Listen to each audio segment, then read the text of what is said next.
Muy buenos días, bienvenidos a este tiempo devocional, tu palabra para encontrar el camino. Hoy es 13 de febrero del 2023 y vamos a seguir con la lectura cronológica, con la lectura de la Biblia en un año, Jesucristo de principio a fin, con el libro de Números, capítulo 13, versículos 16 al 33 y Hechos de los Apóstoles, capítulo 13. Números 13, del 16 al 33 y Hechos, capítulo 13.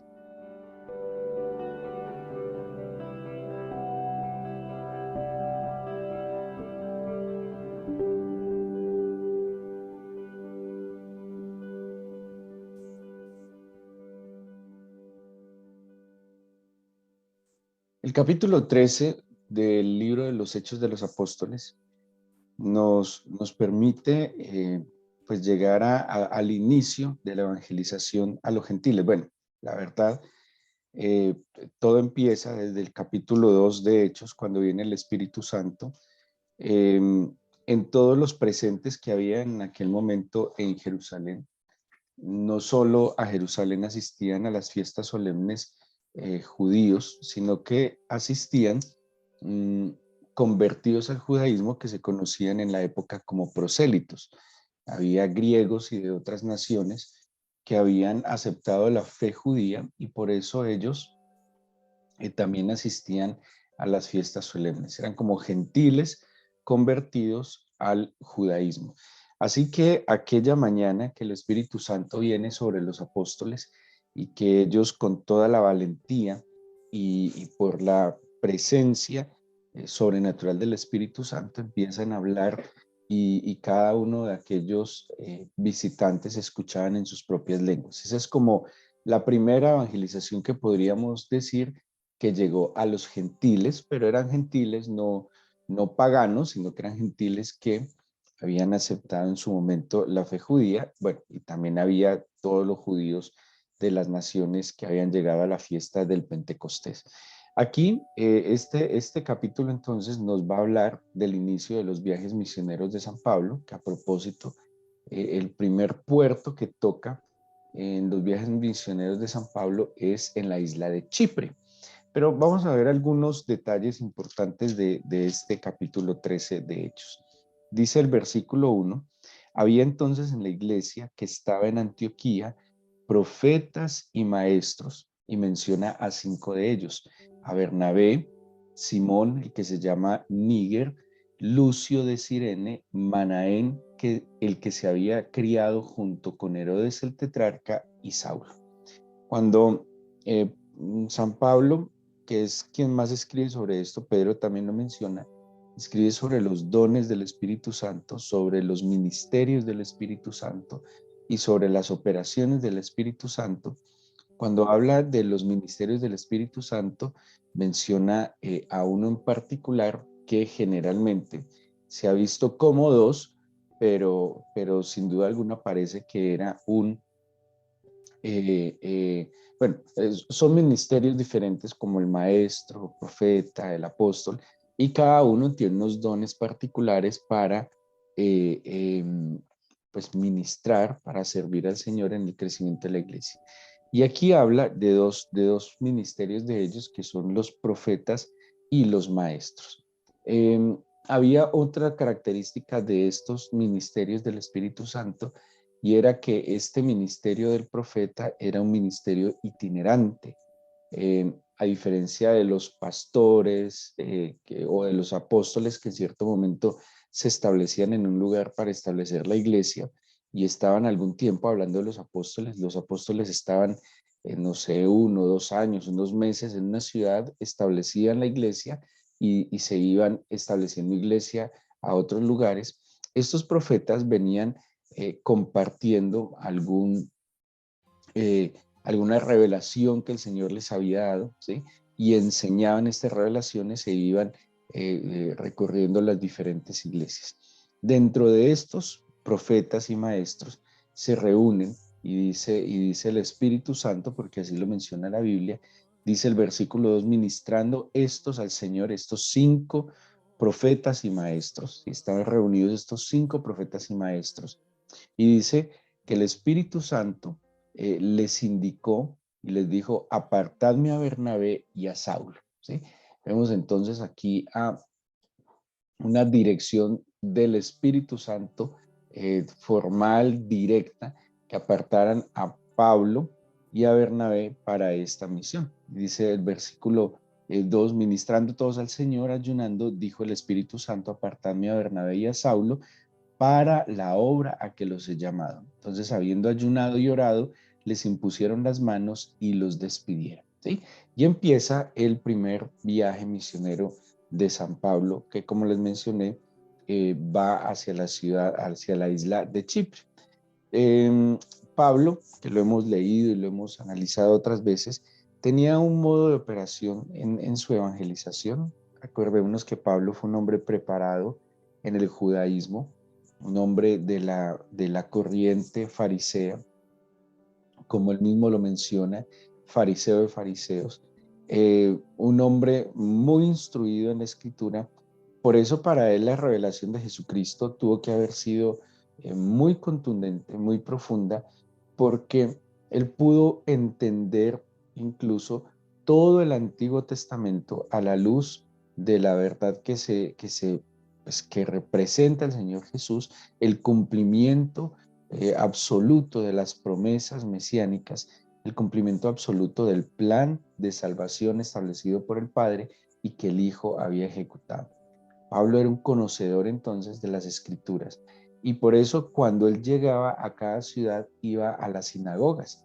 Eh, el pueblo de Israel siempre ha sido un pueblo instruido en la Escritura, un pueblo instruido en la Torá, en el Antiguo Testamento, y pues muy inteligente Pablo llegaba primero a los que tuvieran un conocimiento fundamental de la Escritura y llegaba a los judíos. Cuando llegaba a las sinagogas, él exponía desde el Antiguo Testamento toda la verdad que se cumplía cabalmente en Jesucristo. Era muy contundente. El judío que ha sido religioso, que ha estudiado la Torá, no deja de ser inquieto en el conocimiento del Señor, así como los griegos eran inquietos en el conocimiento intelectual, en nuevas ideas, en nuevos conceptos, en nuevas creencias también. El judío muy arraigado para ellos, la Torá, para ellos la escritura es fundamental y muy arraigado a sus escrituras, pues no debían llegar con simplemente nuevas tendencias, nuevas creencias, nuevas ideas filosóficas, sino que debían tomar y partir desde la escritura. Muy inteligentes en la sabiduría del Espíritu Santo. Pablo supo discernir cómo llevar la verdad a cada uno de estos escenarios. Por un lado, cuando iba a los judíos, entonces, desde la escritura, pero cuando iba a los gentiles, por ejemplo, el encuentro que tiene en Atenas con los griegos, empieza y parte desde sus propias ideas, desde su conocimiento y los trae a la verdad de Jesucristo. Como dice y menciona la epístola de Judas, la necesidad de estar preparados para presentar defensa de la fe. Y pues, ¿cuál es el propósito de esta defensa de la fe? La conversión. En últimas, el propósito de todo lo que nosotros hagamos, además de glorificar al Señor, debe ser llevar la salvación, ¿sí? Y llevar la salvación no es simplemente hacer proselitismo religioso de sumar feligreses a las iglesias, como si fuese una competencia, como si tuviéramos que rendir al Señor, no sé, sumar, agregar números, cuando el Señor lo que nos está llevando es a que en verdad se hagan discípulos de Jesucristo. Cuando el Señor en Mateo 28 dice, id a todas las naciones, enseñando, dice, id y haced discípulos, ¿sí? Y hacer discípulos no son simples seguidores. Hacer discípulos es hacer, formar, edificar personas, hombres, mujeres, adultos, jóvenes, niños, adultos mayores, que reciban, acepten y caminen de la mano del Señor Jesucristo como su Maestro, como su Señor, ¿sí? Verdaderos discípulos. Y los verdaderos discípulos, pues se edifican desde el conocimiento de la verdad que poco a poco va trayendo el efecto de la libertad. Así que el capítulo 13 es el inicio de, de las misiones paulinas. Cuando Pablo está en la sinagoga, vuelve a hacer todo un recorrido del Antiguo Testamento para llevarlos a Jesucristo, ¿sí? Va enseñando. Hay algo muy importante en la fe cristiana y hay algo que los grandes hombres evangelistas a través de la historia han podido entender y discernir. Es que no es simplemente decir que yo tengo la verdad y todos los demás están engañados. De ninguna manera está desechando lo que los otros saben, lo que los otros han vivido, sino que de una manera muy inteligente, muy sabia, está tomando lo que ellos tienen, ¿sí? No los menosprecia, no los rechaza, no los desecha, sino que tomando lo que ellos tienen, los lleva como una especie de evolución en su conocimiento, ¿sí? Entonces, por ejemplo, cuando Pablo está con los atenienses, él no les dice, ustedes están mal, ustedes están engañados, ustedes son unos paganos, ustedes están en la esclavitud. No, ese no es el discurso. De hecho, parte desde lo que ellos conocen y reconocen. Y él va a decir, al Dios que ustedes, al Dios desconocido, porque ellos tenían una placa al Dios desconocido, dice, ese Dios desconocido es el que yo conozco. O sea, le dio como continuidad a lo que ellos creían, pero los llevó a otro nivel. Esa debe ser la idea de la fe cristiana, esa debe ser la idea del cristianismo, que cuando vamos a conocer o vamos a llevar y a dar a conocer a nuestro Señor Jesucristo, es como el paso necesario para la verdadera libertad y el verdadero conocimiento. No simplemente desechar, despreciar, menospreciar, anular lo que las personas son, han sido o saben, sino llevarlos a otro nivel, ¿sí? Llevarlos al nivel necesario para que encuentren la realización, la plenitud de la vida, el conocimiento del plan divino. Dentro de esta exposición que Pablo les está haciendo, tomando desde lo que ellos conocen, aparece la narración que está en el libro de los números, ¿sí? Y al libro que estamos estudiando en el Antiguo Testamento. ¿Por qué? Él los va llevando y dice, estaban en el desierto, perdón, en Egipto, luego los lleva a través del desierto y en el desierto pasó esto hasta que los introduce a la tierra. Así que refirámonos entonces al capítulo 13 de Números, como Pablo mismo lo está citando con los habitantes de la isla de Chipre. El libro de Números es un libro muy particular, muy importante.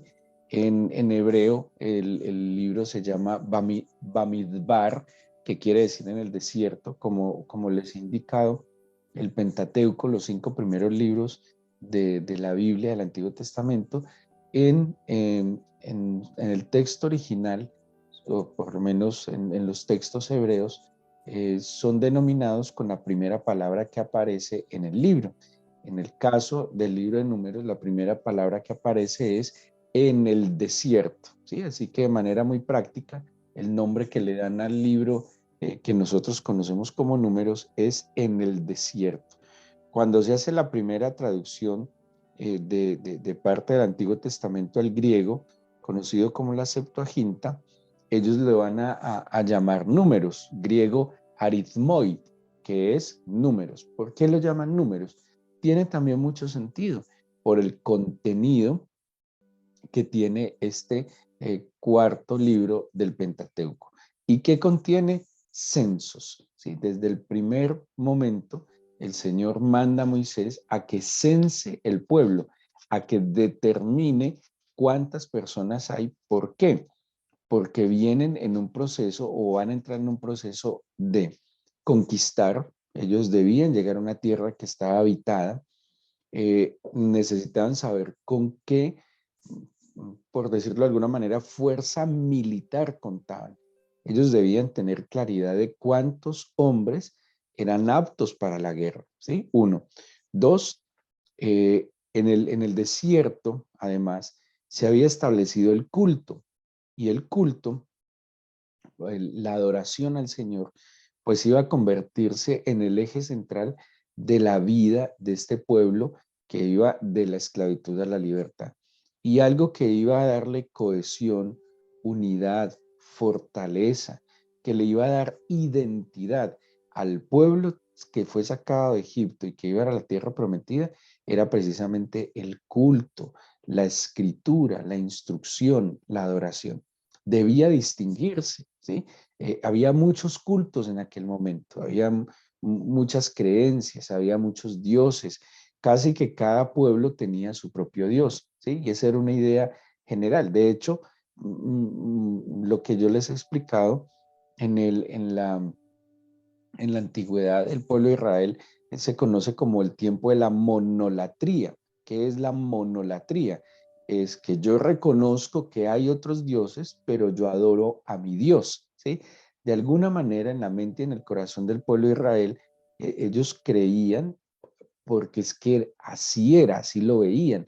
Acuérdense que cuando ellos estaban en Egipto, ellos vieron que aún las señales de Moisés también las hizo Faraón y sus adivinos. O sea que de alguna manera ellos creían que Faraón era un dios, que los dioses de Egipto eran unos dioses, pero que el Señor Adonai o Yahvé, como se le fuera a conocer, era el Dios de Israel. Eso es monolatría. Se reconoce que hay otros dioses, pero yo creo en mi Dios, ¿sí? E Israel fue creciendo y madurando en el conocimiento real hasta que entiende que ya no es simplemente que hay muchos dioses y yo adoro a mi Dios, sino que ni siquiera hay otros dioses, que solo hay un Dios único y verdadero digno de adoración. Ellos pasan entonces de la monolatría y van a pasar a la, como nosotros lo conocemos, al monoteísmo, ¿sí? Que es diferente. Bueno, el pueblo de Israel también en otros momentos estuvo entre la monolatría, la idolatría, ¿sí? El politeísmo, porque también tuvieron ese problema cuando llegaron a la tierra prometida, porque es más, en el desierto, ¿sí? Lo vimos hace poco en el desierto, que el pueblo de Israel pues levantó un becerro de oro y lo adoró. Y esa era la lucha del Señor, de sacar un pueblo de la esclavitud con ideas, con creencias equivocadas y llevarlo paso a paso hacia la madurez. Este libro de números entonces es muy importante porque le va a dar un orden al culto, uno, le va a dar un orden a la organización del pueblo y es muy sorprendente porque todo está basado en que el Señor mora y habita en medio de ellos. Entonces, por ejemplo, la organización de los campamentos va a ser que el tabernáculo va a estar en la mitad de las 12 tribus y en cada uno de los lados, norte, sur, oriente, occidente, se van a formar de a 3 tribus, serán 12, dividido 4, en los 4 lados, puntos cardinales del tabernáculo, se van a establecer de a tres tribus. De esa manera acampaban, de esa manera marchaban, ¿sí? Pero ojo, como el Señor le dijo a Moisés, quiero un lugar a través del cual voy a morar, a habitar en medio del pueblo. Literalmente, el tabernáculo estaba en la mitad del pueblo y así marchaban, así se establecían. Dentro de estos censos se va a establecer no solo quiénes son entonces los aptos para la guerra, sino quiénes son los aptos para el culto y se le va a dar, se le va a dar entonces orden a la adoración, se le va a dar orden a lo que el Señor ha llamado al pueblo a que se centre en él. En el capítulo 13, particularmente del libro de Números, el Señor llama está estableciendo las tribus, de las tribus está contando hombres de guerra, de la tribu de Leví establece también y llama a los levitas. Hay una particularidad y es que la Biblia dice que todo primogénito le pertenece al Señor. Cuando hacen el censo de los primogénitos, hacen el censo de los levitas y por cada primogénito se toma un levita consagrado para el servicio del Señor. ¿Sí? Es muy particular porque los números cuadran casi de manera perfecta. Pero en el capítulo 13, el Señor le pide a Moisés que escoja 12 príncipes de cada tribu. Ojo, eran príncipes, o sea, hombres sobresalientes de cada tribu, hombres seguramente con cierta instrucción, hombres que sobresalían en medio de la congregación del gran pueblo de Israel, y le pide a estos hombres que hagan una misión muy importante. Dentro de estos 12 hombres están dos que van a ser muy importantes, que son Oseas, que también es el mismo Oseas. De hecho, Oseas y Josué, que se va a conocer también, simplemente tiene una variación de una letra, ¿sí? Oseas quiere decir es salvación y Josué quiere decir el Señor es mi salvador. Muy diferente. Pero por una letra, que hay unos estudios espectaculares sobre el cambio del nombre de Josué, porque Josué pasa de ser Oseas a Josué solo con agregar una letra que es la primera letra del nombre divino, ¿sí? Bueno, hay una cantidad de interpretaciones muy, muy conmovedoras del cambio de nombre de Oseas a Josué. Pero en esencia, Oseas y Josué tienen la misma raíz que quiere decir salvación, solo que en uno es salvación y en el otro es el Señor es mi salvación. Es muy tenaz, porque este cambio de nombre implica que Josué, como el gran conquistador, entiende en su propio nombre que no es él el conquistador, sino que es el Señor a través de él que va a traer la conquista y la salvación al pueblo de Israel. Bueno, está también Caleb, que era de la tribu de Judá, ¿sí? Entonces aparecen estos dos personajes que van a ser muy, muy, muy importantes en todo este proceso de la conquista. Estos 12 príncipes suben con una misión, versículo 18, y solo quiero mencionarlo porque a propósito de la libertad, a propósito de avanzar, a propósito de conquistar, hay unas instrucciones muy claras que le va a dar la Biblia a estos, o que le va a dar el Señor a través de Moisés a estos 12 hombres. Hay un proyecto. ¿Cuál es el proyecto? Vamos a ir a poseer una tierra bendita.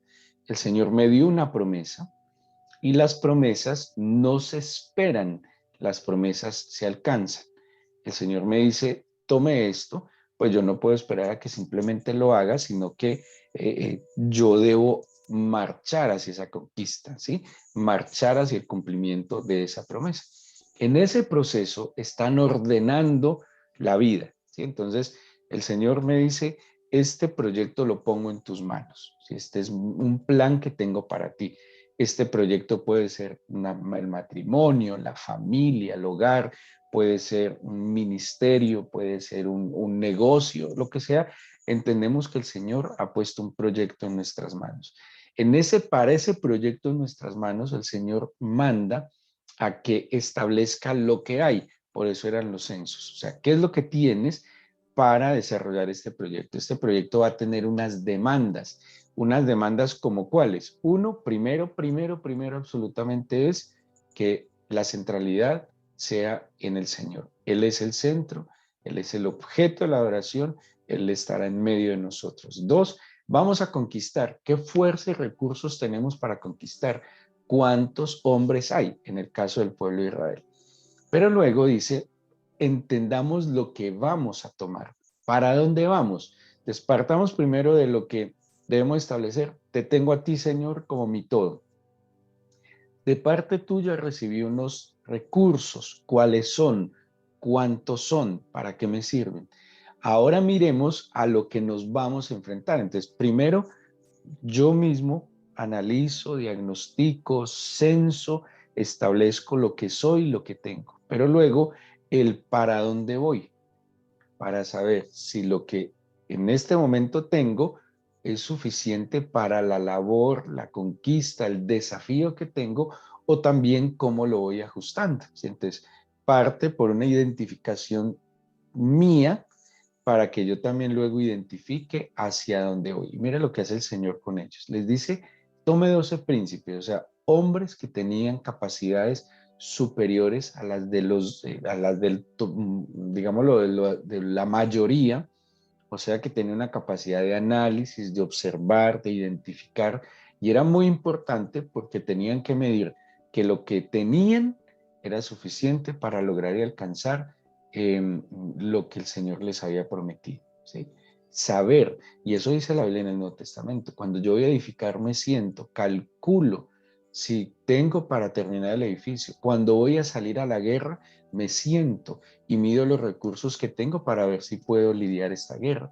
Asimismo, yo voy a partir hacia un proyecto que creo que es una promesa del Señor, debo identificar claramente lo que Él ha puesto en mis manos, pero también lo que Él va a traer a mis manos a través de mi labor. ¿Qué les dice a ellos? Una palabra muy importante: reconozcan. Versículo 17, ¿sí? Dice, los envió a reconocer la tierra de Canaán. Luego, ¿qué les dice? Suban al Negev y suban al monte. ¿Por qué subir al monte?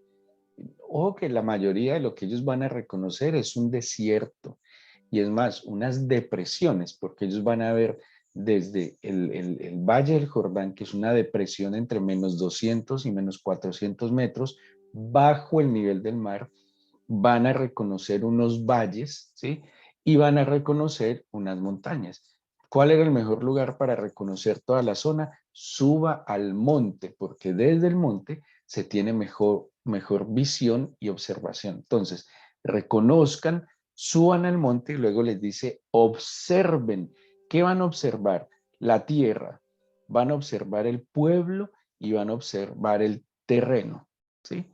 Cuando observan la tierra, les dice, miren si es buena o si es mala, cómo están las ciudades habitadas y si hay campamentos o son plazas fortificadas. Cuando dice, observen al pueblo, mire si son muchos o son pocos, mire si son débiles o son fuertes. Y cuando le dice, observe el terreno, les dice, mire si es fértil o estéril, si hay árboles o no hay árboles. Y de esto tomen una muestra. Es un proceso, podría decirlo, administrativo, como elaborar un proyecto extraordinario.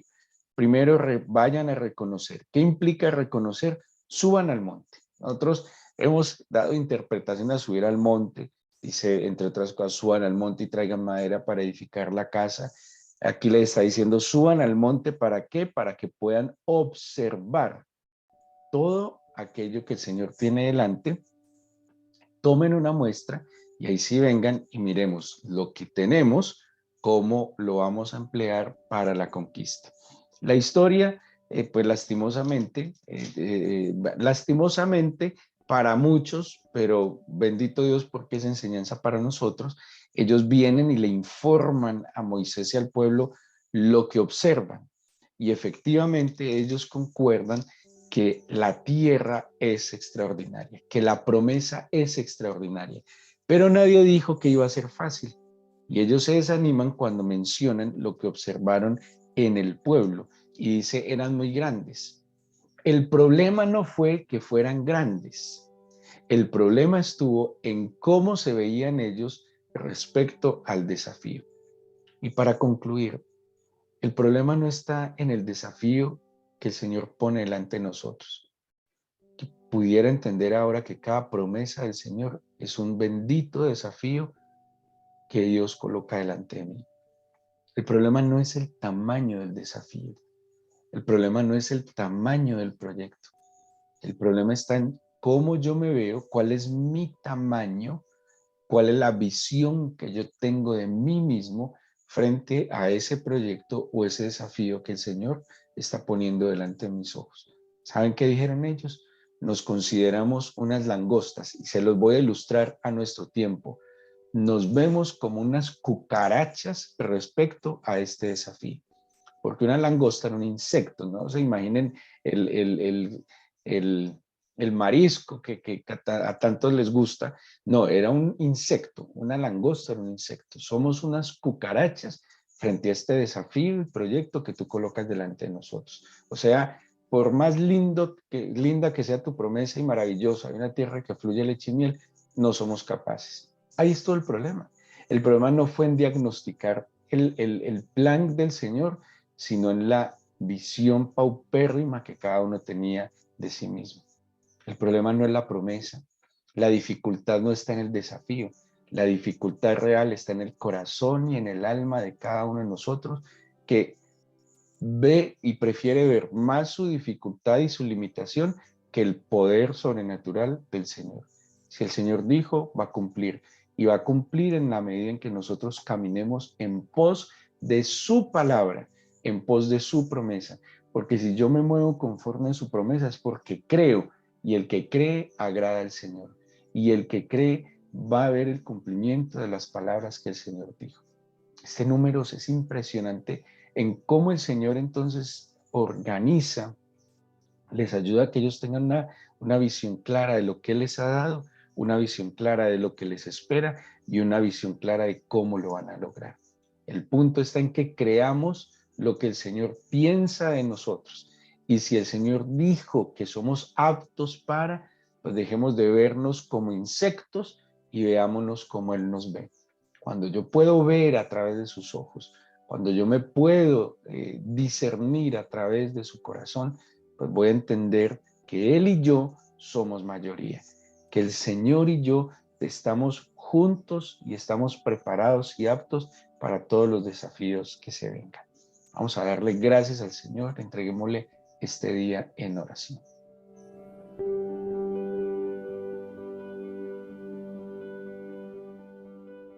Yo te entrego mi corazón, Señor, y te pido que me bendigas en este día y en esta semana. Digámosle así al Señor.